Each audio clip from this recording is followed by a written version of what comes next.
하나님 나라에 합당한 가치관이라는 제목으로 하나님 말씀을 증거하였습니다. 저는 예수님을 믿음으로 구원받았습니다. 여러분들도 예수님을 믿음으로 구원받았습니다. 그렇지만 구원받았다고 해서 내 생각까지, 내 습관까지, 내 가치관, 세계관까지 바뀌지는 않습니다. 오늘 말씀에 나오는 제자들도 그러했습니다. 예수님과 3년간 먹고 자고 합숙하면서 그렇게 지냈지만 그들의 생각이나 가치관이 여전히 바뀌질 않았습니다. 얼마나 인간의 죄성이 끈질긴지, 얼마나 세상에서 배운 지식이 우리 머릿속에 뿌리 깊이 박혀 있는지를 알 수가 있습니다. 45절 46절 다 함께 읽습니다. 시작. 제자 중에서 누가 크냐는 변론이 일어나서 예수께서 그 마음에 변론하는 것을 아시고, 아멘. 제자들 간에 다툼이 벌어졌습니다. 제자들도 인간이기 때문에 다툼이 벌어질 수 있습니다. 그런데 뭐 대단한 것으로 다툰 것이 아니라 네가 높냐 내가 높냐, 내가 더 크냐 네가 더 크냐, 이런 문제로 갈등하고 다투었습니다. 제자 중에서 누가 크냐 이 말을 헬라어로 보면 그들 중에 누가 커야 하는가라는 것입니다. 누가 커야 되는가, 누가 으뜸이 돼야 되는가, 누가 대장이 돼야 되는가, 이런 지극히 세속적인 관점으로 다투고 있었습니다. 3년간 예수님을 직접 보고 듣고 따라다녔지만 여전히 인간적인 욕심, 세상적인 욕심, 육체의 욕심, 이 땅에 대한 욕심이 사라지지 않았습니다. 이런 모습은 예수님 믿고 있는 우리들의 현재의 모습이기도 합니다. 예수님 믿고 나서도 여전히 우리 속에는 세상에서 성공하고 출세하고 최고가 되고자 하는 욕심이 있습니다. 누가 더 크냐, 누가 더 잘 나가냐, 누가 더 많이 버냐, 누가 더 성공했느냐, 이에 대한 관심이 우리 속에 여전히 많이 있습니다. 그래서 누가 나보다 잘 되면 배 아파서 견디질 못합니다. 시기합니다. 잘했다고 박수해주고 칭찬해줘야 되는데 그걸 못합니다. 상대방의 약점과 단점을 들춰냅니다. 그럼 뭐여 돈이 없는디, 그럼 뭐여 못생겼는디, 그럼 뭐여 성격이 지랄맞은디, 이런 말 하는 이유가 뭡니까? 배 아프기 때문입니다. 여전히 세상적인 욕심이 크게 자리 잡고 있기 때문입니다. 나도 그렇게 되고 싶은데 안 되니까, 내 자식도 그렇게 되고 싶은데 안 되니까 배가 아파서 분위기 깨는 말을 확 던지는 겁니다. 제자들의 관심도 거기에 있었습니다. 예수님을 따라다니면서도 늘 마음속 깊은 곳에는 내가 더 높아지고 싶은 욕망이 간절히 있었습니다. 누가 크냐, 누가 더 크냐, 누가 더 잘났냐, 누가 더 좋은 자리를 차지하냐, 누가 더 예수님 옆에 앉을 것이냐, 이런 문제로 계속 신랑을 벌이고 싸웠습니다. 가만보면 예수님이 제자들이 예수님 보는 앞에서 싸운 것 같지는 않습니다. 예수님이 안 계실 때만 되면 서로 눈치 보면서 누가 크냐 누가 작으냐 싸운 것 같습니다. 그런데 예수님께서는 그러한 마음들을 이미 다 아셨습니다. 예수께서 그 마음에 변론하는 것을 아시고 제자들이 왜 싸우는지 그 마음의 이유와 동기와 원인을 아셨습니다. 제자들이 예수님 앞에서는 안 그런 척하면서 자신들의 속마음을 잘 감췄는지는 모르지만 예수님은 제자들의 마음을 이미 다 알고 계셨습니다. 예수님께서는 지금 우리들의 마음을 다 알고 계십니다. 내가 지금 무슨 생각하고 있는지, 무엇이 고민인지, 무엇 때문에 힘들어하는지 예수님은 다 알고 계십니다. 또한 내 속에 감추어진 욕망, 세상적인 욕망, 죄악된 욕망도 다 알고 계십니다. 그런데 예수님께서는 이런 제자들을 향해서 대놓고 책망하지 않으시고 간접적으로 교육하셨습니다. 시청각 교육을 하셨습니다.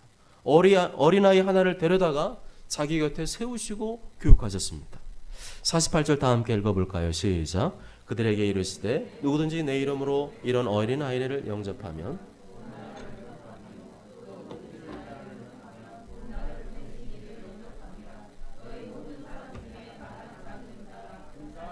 아멘. 예수님께서는 이런 어린아이를 영접해 주는 사람, 어린아이를 받아주는 사람, 품어주는 사람, 어린아이를 귀하게 여겨주는 사람이 예수님을 영접한 사람이라고 하셨습니다.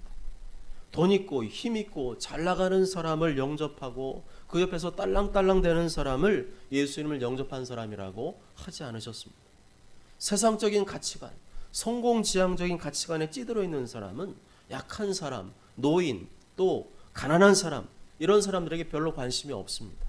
그런 사람들은 대부분 잘 나가는 사람, 성공한 사람, 내 인생에 도움이 될 만한 사람들에게만 관심이 있습니다.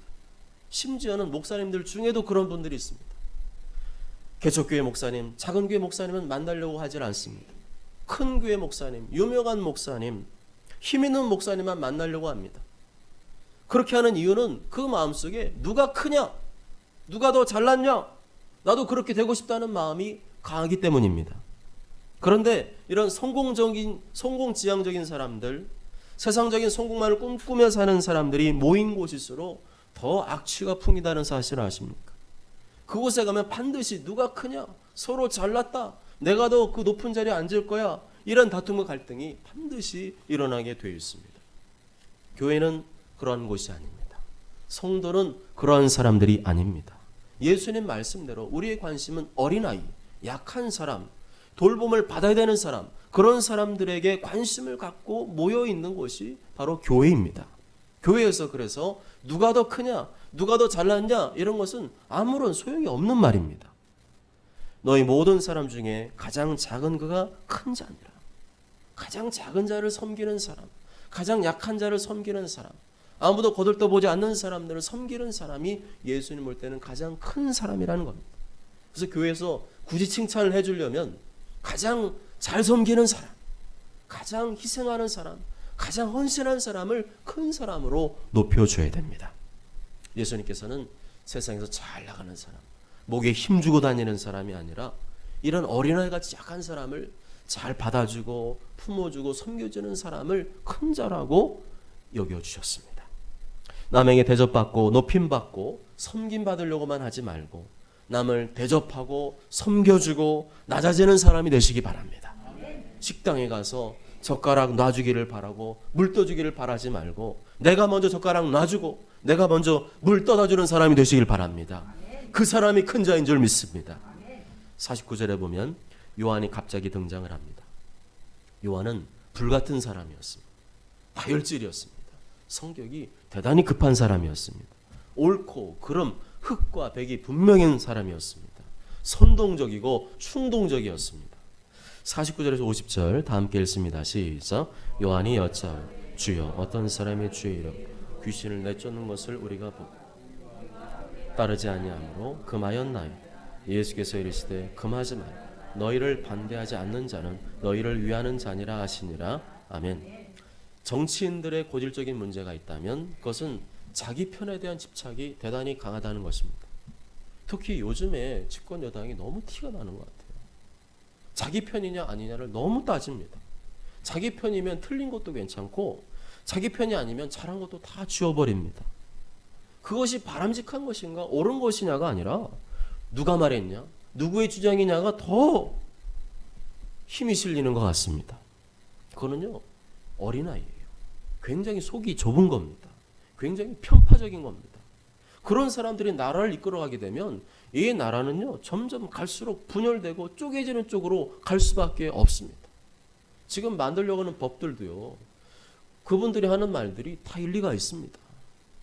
임대인의 입장에서 말할 수 있고 임차인의 입장에서 말할 수 있는데 한쪽으로만 말하면 다른 국민들은 또 다른 갈등과 아픔과 고통을 당할 수가 있습니다.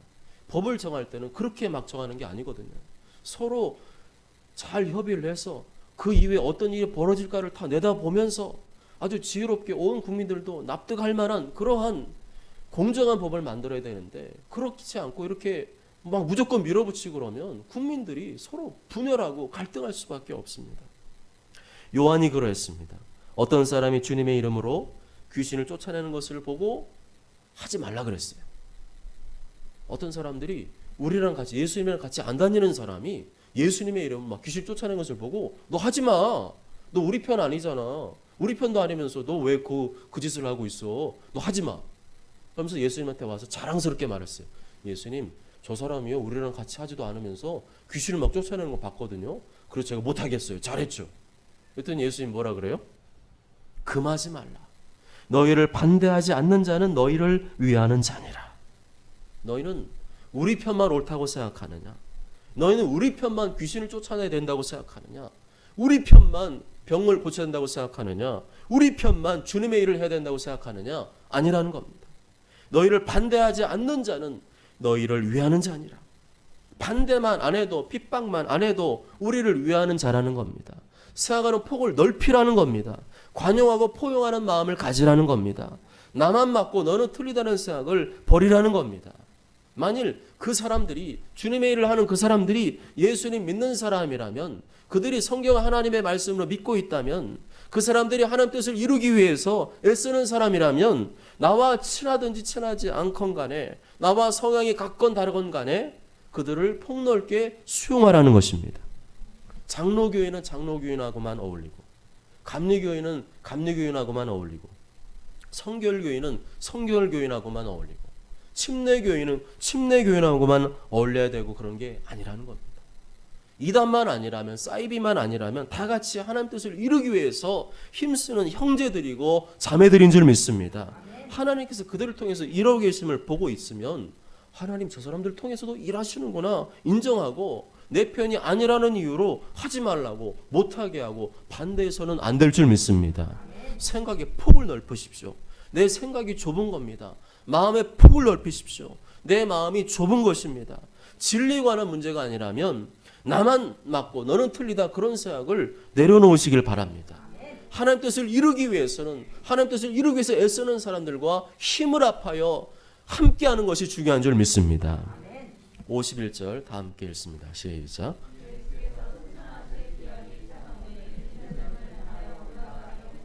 결심을 하시고, 아멘. 이제 하나님의 때가 되었습니다. 사랑하는 제자들과 이별할 때가 되었습니다. 이전부터 여러 차례 예언하시고 강조하셨던 바로 그 길로 가실 때가 되었습니다. 그 길은 부활과 승천의 길이었습니다. 영광스러운 길이었습니다. 하나님 아버지 뜻을 이루는 길이고, 하나님 아버지를 기쁘시게 하는 길이었습니다. 그렇지만 그 길을 가시기 위해서는 반드시 십자가를 지셔야만 했습니다. 인간의 몸을 입고 계셨기 때문에 우리가 당하는 모든 고통과 아픔을 그대로 받으셔야만 했습니다. 아픔, 눈물, 고통, 쓰라림, 외로움, 괴로움, 사랑하는 사람들로부터 당하는 배신을 겪으셔야만 됐습니다. 예수님께서는 그 일이 있을 것을 아시기에, 앞으로 무슨 일이 펼칠 줄 아시기에 예루살렘을 향해서 올라가면서 굳게 결심을 하셨습니다. 예수님께서 오늘 말씀을 통해서 우리에게도 굳게 결심할 것을 촉구하고 계십니다. 무엇을 굳게 결심하라는 것일까요? 예루살렘을 향해 올라가겠다는 결심. 그 어떤 저항과 반대가 있을지라도 십자가를 짊어지고 예수님을 따라가겠다는 결심. 내가 피 흘려 죽는 한이 있더라도 하나님 아버지 뜻을 이루겠다는 결심을 말입니다. 그 굳은 결심이 있는 자는 십자가의 길, 고난의 길, 죽음의 길을 통과할 수 있지만, 그 굳은 결심이 없는 사람은 그 길을 갈 수가 없다는 겁니다. 그 길은 내가 도저히 감당하기 어려운 고통과 아픔들이 기다리고 있기 때문입니다. 신앙생활이 그리 만만하지 않다는 겁니다. 날마다 굳게 결심을 하지 않으면 마귀의 시험에 들 수 있다는 겁니다. 금세 마음이 흐트러지고 세상의 유혹에 넘어갈 수 있다는 것입니다. 온갖 죄를 짓고 타락해서 지옥에 떨어질 수 있다는 것입니다. 그렇기 때문에 날마다 우리는 주님 앞에 나아가 말씀 묵상하며 기도하며 굳게 결심을 해야 됩니다. 지금 이 시간 하나님 말씀을 들으면서도 가장 중요한 게 뭐냐면, 들은 말씀 중에 나에게 해당되는 말씀이 있다면 굳게 결심을 하고 내가 그 길을 가야 되겠다, 내가 죽을지언정 십자가를 가겠다, 그런 굳은 결심을 해야 될 줄 믿습니다. 신앙생활은 저절로 되지 않습니다. 장로교의 교리가 너무 한쪽으로 강하게 가면요, 하나님의 주권, 절대 주권만 가잖아요. 그러면 인간들이 꿈쩍도 안 해요. 하나님이 다 하신다, 성령님이 다 이끌어 가신다, 말은 좋잖아요. 말은 좋은데 하나님 나라 갔을 때는요, 네가 행한 대로 가시기 때문에 거예요. 하나님의 은혜는 어떤 때 작동이 되는가? 내가 굳은 결심을 하고 십자가의 길을 가려고 할 때 성령님이 도와준 줄 믿습니다. 나는 게을러 아무것도 안 하려고 하면서 하나님이 알아서 하시겠지? 그건 착각이에요. 그건 성경이 말하는 가르침이 아닙니다. 내가 주를 위해서 굳은 결심을 하고 내가 죽을지라도 피 흘릴지라도 그 길을 가겠다고 결심하고 나가면 하나님이 은혜를 주셔서 그 길을 갈 수 있게 하는 것이지, 아 나는 못해, 나는 하고 싶지 않아, 그러면 성령님이 역사하실 수가 없는 겁니다. 52절과 53절 다 함께 읽습니다. 시작. 사자들을 앞서 보내시매 그들이 가서 예수를 위하여 준비하려고 사마리아인의 한 마을에 들어갔더니 예수께서 예루살렘을 향하여 가시기 때문에 그들이 받아들이지 아니하는지라. 아멘. 예수님께서 예루살렘에 들어가시기 전에 미리 준비할 사람들을 보내셨습니다. 그들의 마음은 오로지 한 가지였습니다. 그들이 예수를 위하여 준비하려고. 여러분 누구를 위해서 하십니까? 누구의 미래를 준비하기 위해서 하십니까? 나와 내 가족, 나의 미래를 위해 준비하기 위해서 하십니까? 잘하는 것입니다. 그렇지만 그렇게 나와 내 가족을 위해서는 열심히 살면서 예수님을 위해서는 무엇을 준비하고 계십니까? 오늘 본문에 나오는 자들은 오직 예수님을 위해서 살았습니다. 자신들의 미래가 아니라 예수님의 미래를 준비하며 살았습니다. 그들에게도 가족이 있었지만 그들은 예수님 위해 서라고, 그들에게 가족이 있었지만 그들은 예수님 미래를 준비하는 일에 최선을 다했습니다. 마태복음 25장에 보면 10처녀의 비유가 나옵니다. 10명의 처녀, 10명의 처녀 중에 5명은 미련한 처녀, 5명은 지혜로운 처녀였습니다. 슬기로운 처녀가 누굽니까? 예수님께서 오실 길을 준비한 사람입니다. 그들은 자신들의 미래만 준비한 것이 아니라 예수님께서 오실 길을 준비한 사람들이었습니다. 예수님 오실 길을 준비하기 위해서 자기도 바쁘고 힘들고 돌봐야 할 사람들이 있지만 그런 중에도 예수님을 위해 살고 하나님의 뜻을 이루는 사람들이었습니다. 그렇지만 미련한 처녀는 그러지 않았습니다. 자신들의 미래만 준비하며 살았습니다. 예수님 위해 살기보다는 자신들의 꿈과 미래 그리고 자신들이 먹고 사는 일에만 집중하며 살았습니다. 그런 사람들이 바로 예수님께서 말씀하신 대로 영적으로 졸고 있는 사람, 영적으로 잠자고 있는 사람, 세상에 취해 있는 사람들입니다. 신랑이 더디옴으로 다 졸며 잘세. 그렇게 졸고 있는데 갑자기 예수님이 들이닥쳤습니다. 신랑이다. 내가 왔다. 이제 어쩌면 좋습니까? 아무것도 준비를 한 게 없으니 말입니다. 그때서야 부랴부랴 예수님에서 산다고 발버둥 치고 그때 가서야 부랴부랴 하나님 뜻을 이루겠다고 난리를 피워도 때는 이미 늦었습니다. 구원의 문은 이미 닫히고 말았습니다. 주여 주여 우리에게 열어주셔서 대답하이르되 진실로 너에게 이르노니 내가 너희를 알지 못하노라. 그런즉 깨어있으라. 너희는 그날과 그때를 알지 못하느니라. 우리 교회는 이 미련한 처녀가 한 사람도 없도록 날마다 깨어있으시길 바랍니다. 나의 미래, 내 가족, 나의 인생을 위해서만 열심히 살지 마시고 나를 천국으로 인도하시는 예수님을 위해서 다시 오실 예수님을 위해서 준비하는 삶도 사시길 바랍니다. 저들이 예수님을 준비하려고 사마리아인의 한 마을에 들어갔습니다. 그런데 그 사람들한테 퇴짜를 맞았어요. 거부를 당했습니다. 받아들여지지 않았습니다. 사마리아인들이 유대인들에 대해서 항상 반감을 가지고 있었거든요. 종교적인 반감, 또 민족적인 반감, 우리나라가 일본에 반감을 갖는 것처럼 그런 반감이 있으니까 유대인, 예수님 유대인의 모습이었잖아요. 유대인들이 와서 이 사마리아인의 마을에서 뭘 좀 준비하려고 그랬더니 싫다는 거예요. 뭐 아무리 돈을 많이 주고 아무리 뭘 한다 해도 싫다는 거예요. 그냥 가라는 거예요. 내가 예루살렘 향해서 나아가면, 내가 예수님 위해 살고 교회를 위해 살려고 하면 순풍에 돛단 듯이 모든 일이 순조롭게 형통하게 잘 풀릴 것 같습니까? 가까운 가족과 이웃들이 그렇게 하라고 도와줄 것 같습니까? 그렇게 열심히 하라고 격려하고 지지해 줄 것 같습니까? 그래, 나는 그렇게 못하니까 너라도 열심히 해라 하면서 헌금을 보태주며 응원해 줄 것 같습니까? 아닙니다. 하나님의 아들이신 예수님도 사람들이 거부했다면 얼마나 더 사람들이 나를 거부하는 일이 있을 수 있겠습니까? 예수님과 제자들은 그 일로 말미암아 심한 모욕감과 거부감을 느꼈을 것입니다. 54절에서 56절 다 함께 읽습니다. 시작. 제자 야고보와 요한이 이를 보고 이르되 주여 우리가 불을 명하여 하늘로부터 내려 저들을 멸하시기를 원하시나이까? 네, 거기까지만 읽으시고요. 예. 제자들 중에서 특별히 야고보와 요한은 성격이 불같은 사람이었어요. 굉장히 다혈질이었습니다. 충동적이었습니다. 네 편, 내 편, 흑과 백, 옳고 그름이 분명한 사람이었습니다. 아까 간증, 소감, 순서 지나갈 때 막 발끈한 분들, 그런 분들이 다혈질이고 성격이 급한 분들. 이분법적이었습니다. 그런 사람들이 누구한테 거부를 당하면 반응도 굉장히 격하게 반응을 합니다. 주여, 우리가 불을 명하여 하늘로부터 내려 저들을 멸하기를 원하십니까? 아주 벼락을 떨어뜨릴까요? 예수님도 몰라보는 저런 인간 같지도 않은 인간들 그냥 아주 끝장내버릴까요? 그냥 명령만 내려주십시오. 하늘에 불을 내려서 저들 당장 다 태워버리겠습니다. 여러분, 우리가 예수님의 살고 하나님의 일을 감당하려고 하면 반대하는 일이 꼭 생깁니다. 내가 굳은 결심을 하고 내가 더 주님 위해 살리라 그렇게 결심을 하면 할수록 반대하는 일이 생기고 반대하는 사람이 생깁니다. 이럴 때 어떻게 하면 좋을까요? 이 야고보와 요한처럼 나도 똑같이 왜 반대? 하나님 일을 하는데 내가 주의를 감당했다는 왜 그런 건데? 내가 피해준 거 있어? 하면 똑같이 화를 내고 성질을 부려서 상대방을 굴복시켜야 될까요?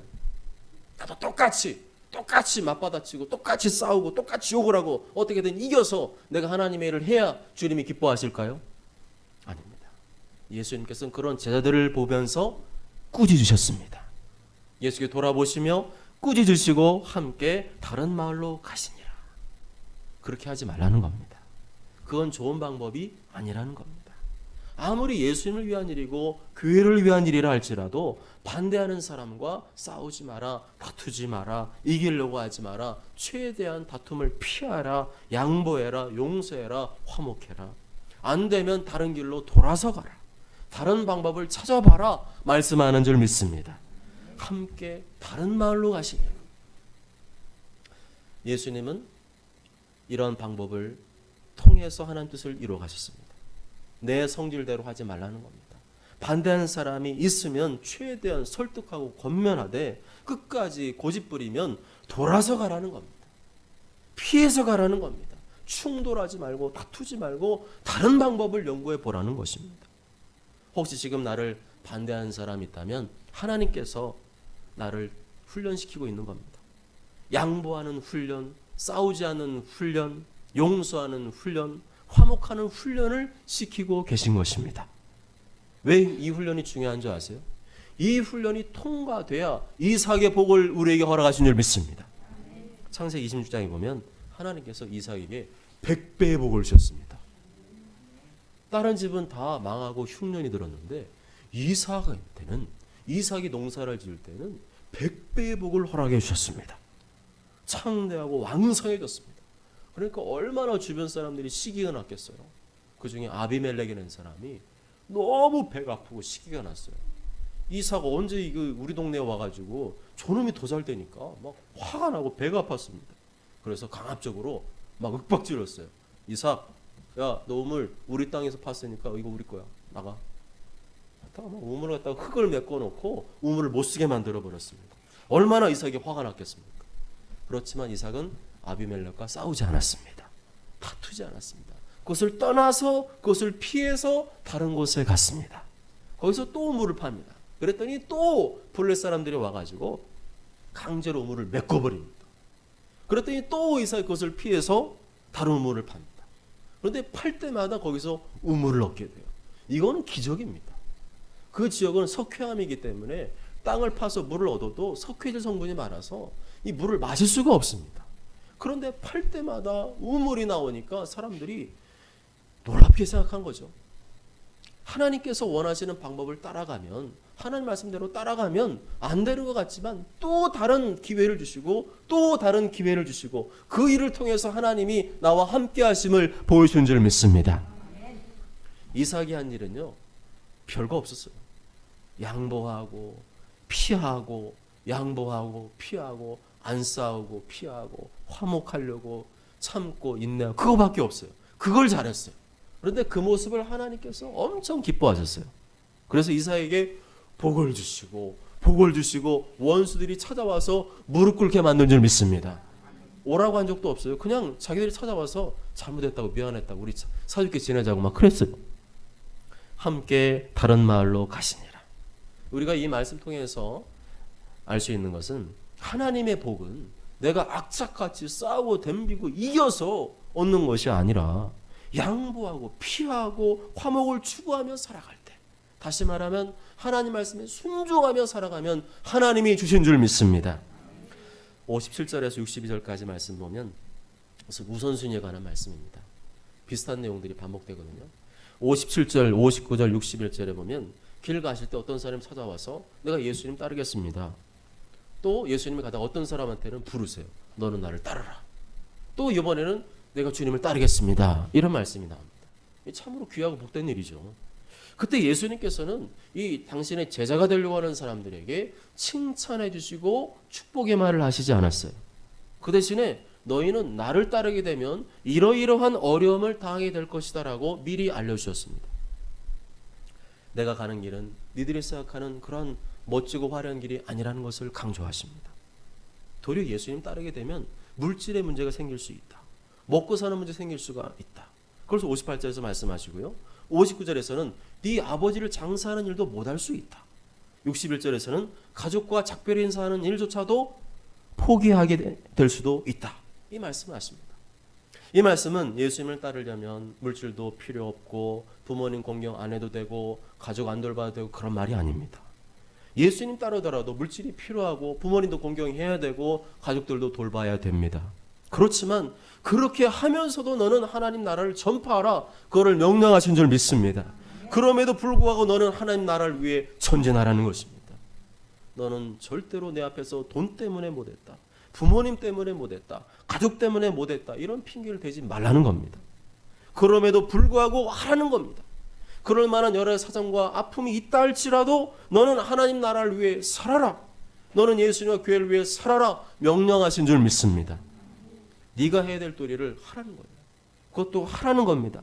그렇지만 예수님 말씀하신 핵심 뭐냐면 돈에 매이지 말아라. 부모님에게 매이지 말아라. 가족들에게 매이지 말아라. 그걸 말씀하셨어요.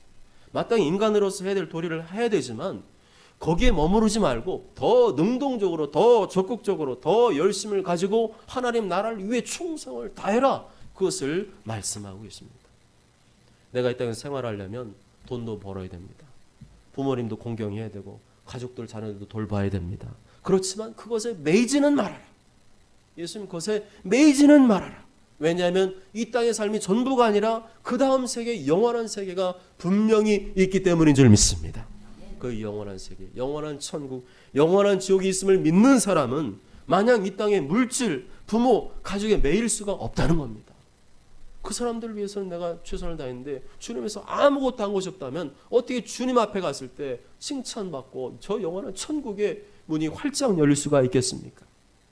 여러 사정이 있다는 것을 주님이 아신다는 거죠. 먹고 사는 문제, 부모님 때문에 또 가족들 때문에 못하는 사정이 있음을 주님이 아신다는 거예요. 그럼에도 불구하고 그러할지라도 너는 적극적으로 하나님 나라를 전파하고 하나님의 나라를 위해 살라고 명령하신 줄 믿습니다. 이르시되 죽은 자들로 자기의 죽은 자들을 장사하게 하고 너는 가서 하나님 나라를 전파하라. 손에 쟁기를 잡고 뒤를 돌아보는 자는 하나님 나라에 합당하지 아니하니라 하시니라.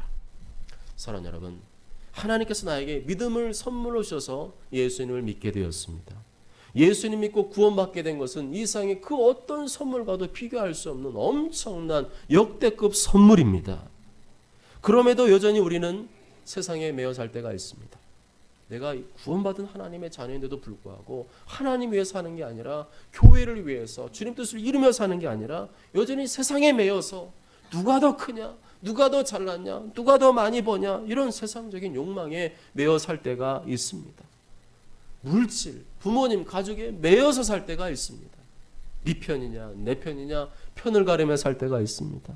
사람들이 내가 주님의 일을 감당하려고 하면 할수록 자꾸만 거부하고 받아들이지 않고 반대해서 막 격하게 반응이 나타날 때가 있습니다. 그것은 나의 문제만이 아니라 우리 모두의 문제입니다. 예수님께서 이 말씀하신 이유는요, 모든 믿는 자들이 똑같이 이런 문제 때문에 힘들어하고 어려워하고 있음을 말씀해 주신 것입니다. 그럼에도 불구하고 예수님께서는 하나님 나라를 전파하라, 하나님 나라에 합당하게 살아라 명령하고 계신 줄 믿습니다. 아무리 그런 일들이 있고 주변에 안 도와주는 일이 많이 있어도 내가 하고 싶어도 안 되는 여건들이 있을지라도 너는 그래도 분명한 목적과 방향을 가지고 계속 그 길을 나가라는 겁니다. 하나님은 순종하는 자를 도와주신 줄 믿습니다. 순종하고 나가는 자를 하나님 복을 주신 줄 믿습니다. 우리 교회가 또 뭐 일본 복음선교회, 일본의 선교사님 후원하잖아요. 우리 교회가 막 큰 교회고 막 그래서 재정이 막 넘쳐나서 막 그래서 하는 게 아닙니다. 하나님의 말씀에 순종하는 거는요, 바로 오히려요, 어려울수록 하나님의 일을 해야 됩니다. 경제가 어렵고 코로나 어려울수록요, 그때 사실 하나님의 자녀들은 기회가 온 거예요. 다른 사람 다 어렵고 힘들 때 하나님 나라를 위해서 내가 더 충성하고 더 열심을 다하고 하나님이 원하시는 일에 내가 최선을 다하잖아요. 하나님께서 돌봐줄 믿습니다. 그건 믿음으로 할 수 있는 겁니다. 그렇게 믿음으로 살아가면 하나님께서 더 복을 줄 줄 믿고 하는 것인 줄 믿습니다. 저도 그 마음으로 하는 겁니다. 장로님도 그렇게 흔쾌히 함께 동의해 주시면서 하는 이유가 뭐냐면, 그렇게 말씀대로 하면 주님 복을 주신다. 어려울수록 더 하면 주님 복을 주신다. 그런 믿음으로 심고 믿음으로 전진하시길 바랍니다. 모쪼저런 모두가 예수님 믿고도 우리가 여전히 세상적인 기준에 매여 살 것이 아니라 작은 자, 어린 자를 영접하고 섬기는 삶, 별거 아닌 거 가지고 다투고 싸울 것이 아니라 넓은 마음으로 포용하고 수용하는 삶, 다투고 싸우기보다는 화목과 양보를 이루는 삶, 그 어떠한 반대와 어려움 속에서도 끝까지 하나님 나라를 전파하며 하나님 나라에 합당한 삶, 예수님 다시 오실 길을 준비하는 삶을 살게 되시길 주님의 이름으로 축복합니다. 아멘.